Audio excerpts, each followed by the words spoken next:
Hi everyone, Chris here. I'm taking a little break from the day job to do a fun boat project, or rather finish a boat project, because we almost got rained on last night and I realized I hadn't finished sealing our clamshell connector here, which goes through the fiberglass. So these connectors are neat. They're in two different parts, and to seal them you get a rubber plug. But the big thing is you've got wires that now go through there. So the old style of doing this was you would get a drill bit and just drill through this and then slice it so you could open it up and get the wires through. But now they've sent you these neat little toys, little plugs that you could pound them through with a hammer. So I'm gonna try these. I have never tried this method before. So I'm gonna match these up as best I can to the size wires we have. And yeah, then we'll pound them through and see if we can't make this actually work. All right, I don't know, maybe you're supposed to heat them up and melt your way through, but I'm going the old way. See how we do this way. All right, there we go, 4 little holes. Then we take a knife and cut to the outside so that we can fold the wires in there. Can't really see it because it's doing its job like that. So there it is. Now the rubber keeps the water out, but not the best job, but it's done.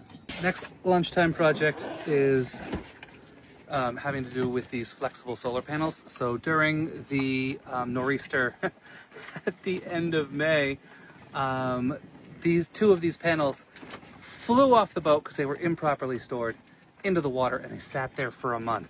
So I finally fished them out, and we've been looking. So this one and its counterpart are not working. And then this monster is working. And the big difference was this one was still connected. So when it tore off, its connectors stayed connected and the wires themselves broke farther down the line. So when I just popped them off, put the new ones on, they had stayed watertight. These were open, so they filled with goo, and I tried to clean them out, but nothing really worked. So I'm gonna try replacing them. I have the solar connector kit, so I think it's time to snippety snip snips. So these solar connectors have a few parts. These unscrew, and then you have these two metal pieces that fit together, and then clamp this on the wire, but you make sure that this is on. You know what, I'll just show you. So step 1 is put the metal piece on. Step 2 is stick the little nut on. Step 3 is put the tip on, the lock, the ending piece on, and then you screw these in, but you gotta make sure that you really get that in there.